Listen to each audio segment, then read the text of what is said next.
watch tonight the story of a seventh grader from Salinas who claims to have made a major discovery about President Obama. She and her grandfather say that President Obama is related to all but one U.S. president. We get more tonight from Action News reporter Felix Cortez, who's live in our Salinas newsroom.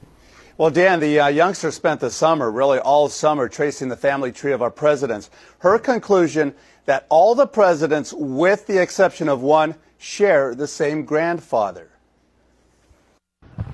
Well, first we start off with George Washington at the top, and then it goes to John Adams, Thomas Jefferson. 11-year-old Bridget Dovigneau says she's made a first-of-its-kind discovery that President Obama and all the presidents before him, with the exception of one, are related and descendants of a former king of England. No, they are all cousins, and they're grandsons of John Lackland.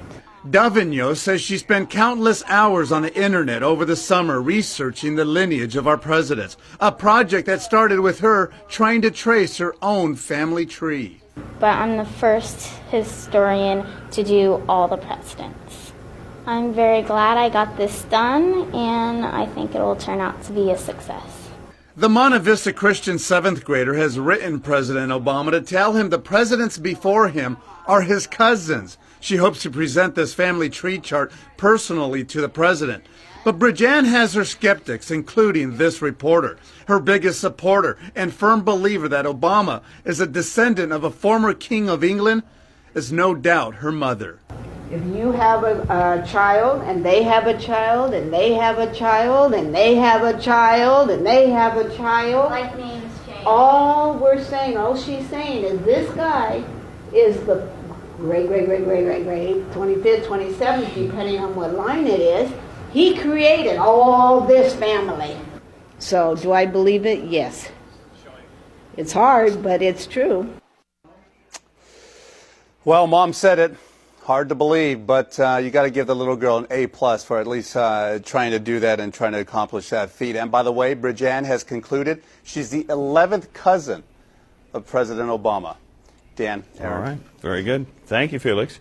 So who is the one that President Barack Obama is not related to, according to the seventh grader? Martin Van Buren, 8th President of the United States, first U.S. president born in the U.S. Van Buren was a widowed farmer and tavern keeper from New York who helped form the Democratic Party. He served one term as president. His ancestry is Dutch, and according to the Salinas seventh grader, all of the other presidents are of English ancestry. Moving along with Freemasonry. So we're going to understand who Freemasons are. Life magazine, you can see Freemasons in the form of a pyramid. U.S. Masons, and this is 1956. Let's end all of the discontent, elect a Mason president. I'll tell you one thing. If the first president of the United States was a Freemason, think about it. How many other Freemasons were there in this country? And these are just to name a few. I believe all of them were Freemasons. And so I'll show you more than just one the people that are here. So you can see all the Freemasons. I'll go through this quickly. Here's Ben Franklin, Harry Truman, Gerald Ford, Washington. You can see here John Wayne as a Shriner. This is head of the FBI. Oh gosh, there was a movie recently about him, Harry Truman, and I forget him. All walks of life being represented. Ronald Reagan is a 33rd degree honorary. And there you see Harry Truman and his regalia. You can see the gavel being used, and that's used with judges. Moving on, Scottish Rite magazine, formerly known as the New Age magazine.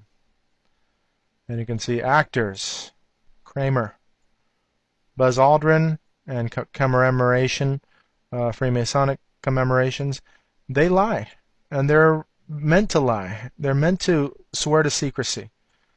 And so whatever they do, you cannot trust, completely not trust. Actors, it's their initiates, their children get into those get into those walks of life. Here's royalty. You can see here, this is King George.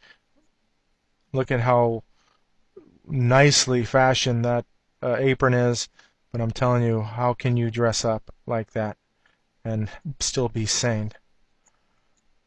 Here we have Prince Hall Lodge. Now this is interracial. All races are involved, and so you see now Jesse Jackson, 33rd degree. This is Dubois here. You can see here he's actually doing a Masonic pose. That actually, Pledge of Allegiance, is a Masonic pose. So you put the hand over the heart, and they do this in the lodge, and it stems from Freemasonry. So you can understand that in this country, that's what goes on. Here's Nat King Cole, Richard Pryor. All walks of life. Look at their Bishop Tutu. And you have here, oh gosh, I forget that trumpet player, Henry Kissinger. Now, looking at this, Shaquille O'Neal, he is now entered. He was on a sports channel actually showing off his Masonic ring. Poor guy. Now he's into Freemasonry. Scottie Pippen, you see here, Barack Obama, inaugural ball. Now he's been invited by Masons. This is a Newsweek magazine, September 2008. I believe it's September 2008. You can look that up. Memo to Senator Obama. He's now here with the presidential seal, adjusting that. This ring is here, and showing that ring close up. That is the compass and the square, and quintessential colors of Freemasonry as well, blue and gold. Bill Clinton, given my affinity for Catholics, it's ironic that besides music, my major extracurricular interest from 9th grade on was the Order of Demolay, a boys' organization sponsored by the Masons. So if you're in Demolay, you're going to go into being a Mason. And so we can't see all who enter into secret society. We just have to get clues. And here's Barack Obama, very proud to show this square and compass of Freemasonry. Let's move on. Isaac Newton, The Alchemy of Science and Mysticism, and the use of the square and the compass. Mozart, complete Masonic music. Now, I'm living in Hawaii now, and this is King David Kalakaua, and he is a Shriner Freemason. You can see Islam here. Talk about selling your people out to this religion. And there's a statue of him on Kalakaua Avenue with the square and compass at the base of that statue. Also, this portrait is at the U.S.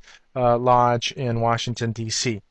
Now, just to show you that Freemasonry is interracial and global, and this is an example. There was an article done to show you that all walks of life, all religions, this is what they want to do, is bring all of this stuff together in a one world, and understanding that. This is Egypt, India, Brazil. It is a global organization. Moving along, Japan, and they have been there since the mid-1700s, perhaps even early 1700s. You have now the square and the compass in this shot. Surprising, yes. And look at the square checkerboard pattern, and these are, look, samurais with a Western man, in that case, indoctrinating the entire population. And so you can see here he is doing the hidden hand, and this magazine. My wife, when I first started researching this in my testimony, I was researching this and going, hey, you know, it's a global thing, let's check it out. And she actually did this research for me to find out that this is what's going on globally. And so we have Chinese. This is Mao with Dubois here. Famous Freemasons. Education is the whole system of human training within and without the school's house walls, which molds and develops men. So Brother Dubois. And so here he is with Mao. I have come to find out that all of the revolutions are perpetrated by Freemasonry since at least the French Revolution. And so we have Chinese Freemasons here. You can see them. It's global. So what you think is opposition and communism is in fact behind closed doors, they are shaking hands. They are simply experiments, government and social experiments, with a one world agenda that they have in the end. Here's Marilyn Manson, that Satanist, and of course he wears two types of rings here. It is the pentagram and the square and compass. I always like this one, Marilyn Mason.